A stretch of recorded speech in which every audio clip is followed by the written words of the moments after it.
दोस्तों, आप देख रहे हैं VRNews.in। आज ऐसी घटना को लेकर के आपके सामने हाजिर हुए हैं, जो कि घटना ऐसी है जहां रिश्ते और सगे को, रिश्तेदारी को जो है शर्मसार करती है।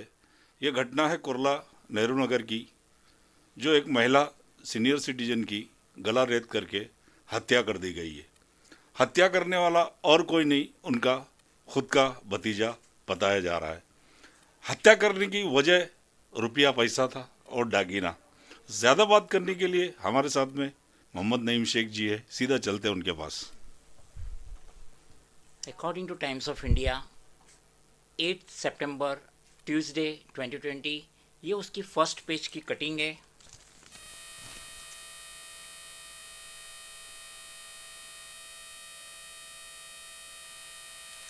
इसके पेज नंबर 4 में इसका आर्टिकल आया था, ये उसकी कटिंग है।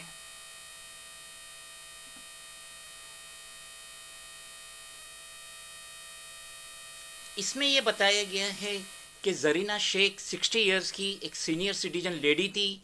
ये वर्षा सोसाइटी 2nd फ्लोर जागृति नगर कुर्ला ईस्ट मुंबई में रहती थी। इनके 2 बच्चे थे, एक लड़का जो कैंसर से पीड़ित है और हादसे के वक्त वो अपनी ट्रीटमेंट के लिए आउट ऑफ मुंबई गया हुआ था। इनकी एक लड़की है रेहाना, वो नियर बाय एरिया में रहती थी। तो रेहाना ने संडे के दिन 6 सितंबर 2020 को अपनी माँ को फ़ोन की रात को 8 बजे। जब सामने से कोई रिस्पॉन्स नहीं आया तो वो अपनी माँ के घर पे गई और उसने बाहर से नॉक किया, लेकिन घर अंदर से बंद था। फिर रेहाना अपने घर पे वापस आई और डुप्लीकेट की लेके जाके उसने अपनी माँ का दरवाज़ा खोला। अंदर जाके वो हैबतज़दा रह गई कि उसकी माँ खून में लदी पड़ी थी। फ़ौरन पुलिस को फ़ोन किया गया, नेहरू नगर पुलिस आई। पुलिस ने बॉडी को अपने कब्जे में लिया, राजावाड़ी हॉस्पिटल भेजा पोस्टमार्टम के लिए। जब सीसीटीवी फुटेज को खंगाला गया तो उसमें पाया गया है कि एक यंगस्टर वर्षा सोसाइटी में एंट्री कर रहा था। उसने अपने चेहरे को रुमाल से ढका हुआ था। कुछ वक्त के बाद वो लड़का वर्षा सोसाइटी से बाहर निकला।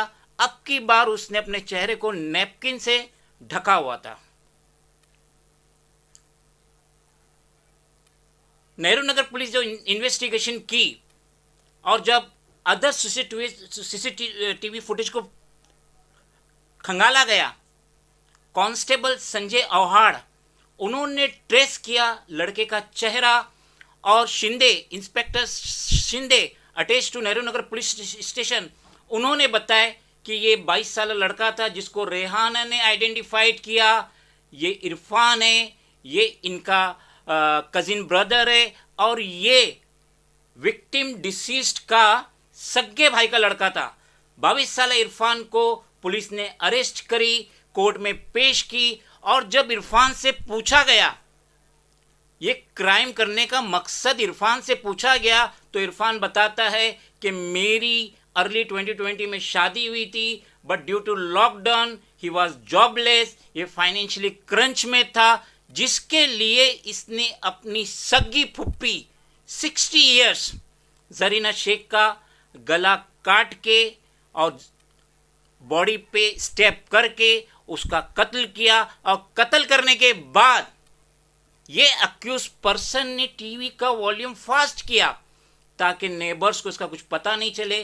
नेबर्स कहते हैं कि जरीना कभी भी अजनबी के लिए अपने घर का दरवाज़ा नहीं खोलती। शेख जी, ये बताइए कि जो इरफान शेख है, उनके पास से पुलिस ने कुछ बरामद किया? इरफान शेख 22 साल, ये चिराग नगर घाटकोपर में रहते थे। इन्होंने मर्डर किए 6 सितंबर संडे 2020। 7 सितंबर मंडे 2020 को नेहरू नगर पुलिस स्टेशन में मर्डर केस रजिस्टर्ड हुआ और पुलिस ने इरफान के कब्जे से 6 लाख रुपया रिकवर्ड किए in the shape of cash and gold. मैं ये कहना चाहता हूँ कि ये जो बुजुर्ग है, ये अपनी सारी ज़िंदगी अपने बच्चों के लिए सर्व करते हैं। ये अपनी ज़िंदगी की एक एक कमाई अपने बच्चों के लिए सर्व करते हैं और जब ये इस मुकाम पे पहुंचते हैं जहाँ पे ये अपने हाथों से एक निवाला भी नहीं खा सकते, और जिस वक्त इनको अपने फैमिली मेम्बर्स की ज़रूरत होती है, मदद की ज़रूरत होती है, उस टाइम ऐसे क्राइम हुए, ये बहुत बुरी बात है। मैं स्टेट के CM Shri Uddhav Bala Saheb Thackeray ji, home minister Shri Anil Deshmukh ji, as well as other concerned authorities से रिक्वेस्ट करना चाहता हूं कि आप कोई कानून लाइए। आप ये सीनियर सिटीज़न की हिफाजत के लिए कोई कानून लाइए।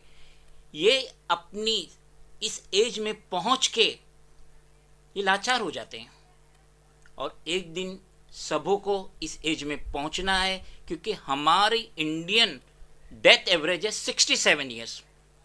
हिंदुस्तानी अनकरीब 67 ईयर्स जिंदा रहता है, और वो एज ऐसी है जब वो अपने हाथ से कुछ नहीं कर सकता, क्योंकि इस वक्त हमको सही खुराक नहीं मिल रही है।